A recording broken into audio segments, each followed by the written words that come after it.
Masyarakat harus diberdayakan dalam pengelolaan risiko bencana alam. Keterlibatan langsung masyarakat dalam mengelola risiko bencana alam, baik banjir maupun longsor, menjadi bagian penting guna meminimalisir tingkat kerusakan yang lebih besar dan meluas. Demikian penegasan Sekretaris Kota Ambon, Agus Ririmase, dalam sambutan dalam kegiatan pelatihan manajemen organisasi kelompok masyarakat siaga bencana atau KMSB di salah satu hotel di Kota Ambon pada hari Kamis 31 Maret 2022. Ririmase menegaskan kegiatan KMSB yang bertujuan meningkatkan pemahaman tentang risiko banjir berbasis komunitas, serta meningkatkan kemampuan dalam mengubah perencanaan mediasi bencana banjir dan tanah longsor, sekaligus memahami tugas dan tanggung jawab sebagai masyarakat membantu pemerintah dalam pengelolaan risiko banjir. Kegiatan ini juga mengarah pada perubahan paradigma dari kegiatan-kegiatan orientasi pada proyek penanganan banjir yang meliputi cara-cara struktural menjadi orientasi proses penanganan banjir secara terintegrasi,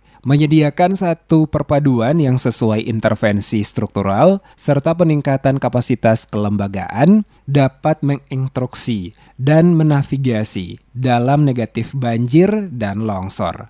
Dengan demikian, penduduk di daerah dataran banjir akan mengambil manfaat utama dengan menempatkan masyarakat dan kelembagaannya sebagai aset dan mitra dalam proses pembangunan, sekaligus memberikan kontrol keputusan sumber daya melalui kelompok masyarakat, serta masyarakat diberdayakan melalui kemitraan dengan berbagai unsur pemangku kepentingan.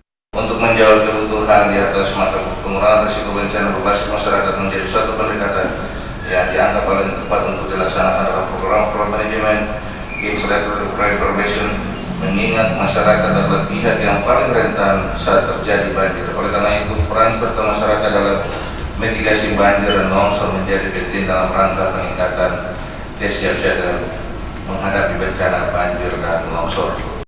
Lebih lanjut, Ririmase menambahkan, bencana banjir dan longsor yang sering terjadi di beberapa wilayah di Kota Ambon tidak hanya melanda wilayah pemukiman saja, tetapi juga berdampak mengganggu rutinitas masyarakat dan sistem ekonomi di daerah. Untuk itu diperlukan strategis penanganan tepat guna yang meminimalisir dampak dari daya rusak air. Dikatakan masyarakat adalah pihak yang paling rentang saat terjadi banjir dan tanah longsor. Oleh karena itu, peran serta masyarakat dalam navigasi menjadi penting dalam rangka kesiapsiagaan menghadapi bencana banjir dan longsor.